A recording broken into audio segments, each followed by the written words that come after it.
My name is Chris Evans. I'm passionate about riding bikes, and I film my adventures along the way. Welcome to another video.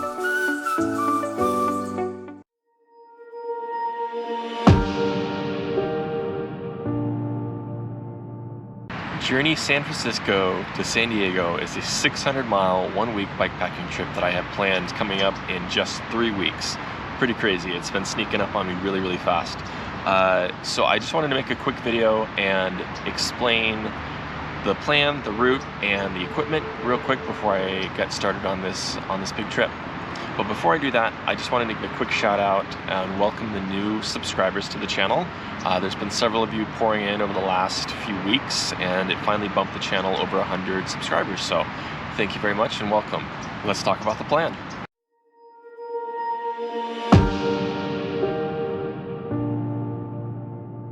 So I will be leaving San Diego and taking the Amtrak up to Oakland, and I'm going to do that by connecting in Los Angeles. Actually, I have to take 2 different Amtrak trains, and it's like a 15-hour trip, so it should be a pretty long day. So I'm actually just going to stay at a hotel there in Oakland and recover.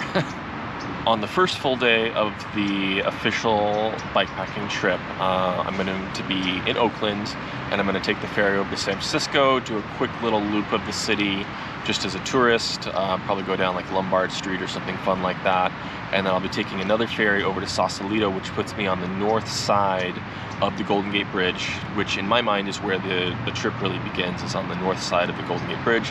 As soon as I'm crossing that, that's when the trip really gets underway. But the first day is going to be reduced mileage. I think I'm only doing like 35 miles, just riding down into Half Moon Bay. And then from there, pretty much all of the days are 100 miles from there on out.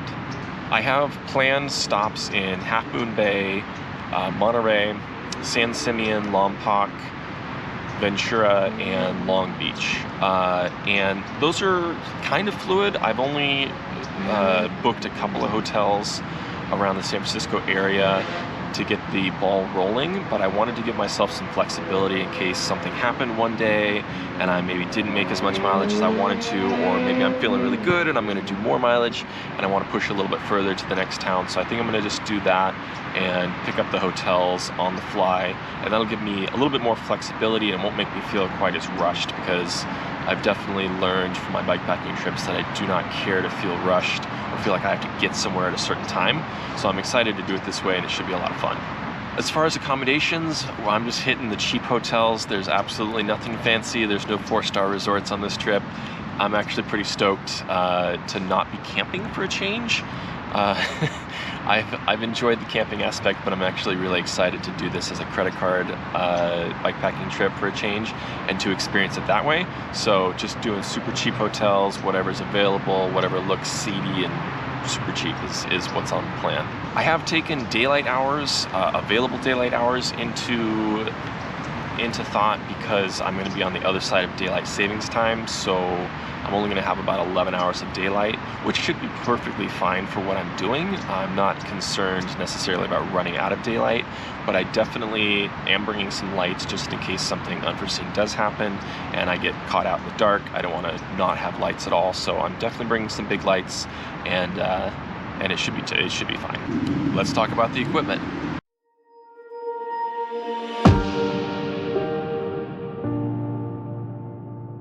You guessed it, I'm riding my vintage Trek for this ride. There was a brief moment of hope that I would be able to be riding a new Canyon Endurace, but unfortunately I've been looking to buy that bike for quite some time, but the availability for the stock on that bike has always kept being pushed out, and so it just hasn't been in stock yet. And now we're well past the date where I would be able to set it up and get it ready to go on this trip. But hopefully I'll be getting that bike soon, but it won't be in time for this trip. But that's okay. I'm going to be using a 1988 steel vintage Trek 400 with down tube shifting. It's got a 1428 cassette with a 4252 oval chainring on it. So it was a good bike back in the day. It's still a great bike. It won't be as comfortable as some of the newer models, bikes that are out there these days, but I'm excited to give it a try, and I'm up for the challenge. So I am making a small departure from the normal bikepacking bag setup that I use typically. on my trips. Because this is a credit card trip, I'm going to be using some smaller bags because I don't have to pack as much since I don't have all of the camping gear that I would typically have to bring. And I'm really excited to do it this way because it'll give me a little bit more flexibility, more room, and an easier access to get to things. New to my setup for this trip is the addition of an Apodura branded top tube bag. Before I was using a Lazine bag, I think that's how you pronounce it. But I was struggling with the other bag because it was a little bit too shallow for my camera setup.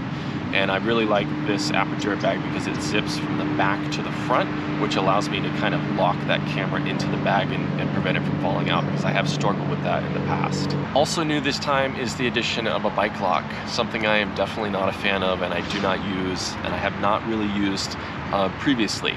But the reason is I'm doing this trip solo, and so since I don't have a buddy to watch the bike if I go into a gas station or maybe duck into a restaurant, I decided I better bring a bike lock, because if I get my bike stolen, it would kind of ruin the whole project. I think all it does is keep the honest people honest. If somebody wants the bike badly enough, they're gonna take it. But I'd like to think that you probably don't want this bike, as it looks a little old and ratty. And unless you really know bikes, you probably don't know what you're looking at when you see it. But I don't think we're going to have any problems. But I did add that to the setup this time. Because of the placement of some of my bags and stuff, I needed to get creative with my rear red flashing light placement. So what I ended up doing is realizing that there was a way to thread the light into a screw. So I took a screw and I cut the head off of it and created a stud. And I screwed that into a GoPro mount, and then I screwed the other end onto the light, and I was able to mount it onto my Apodura bag, and it works really well. I tested it out at night. It stays on there like a charm, and it gives me real good visibility. It's up high enough, so I think I came up with a winning strategy there. And that's pretty much it. That's the plan, that's the route, that is the equipment and all of the things that I'm working towards. I've been doing a lot of riding on that bike lately, just trying to get some miles in the legs, and also trying to get the hands used to riding on that bike.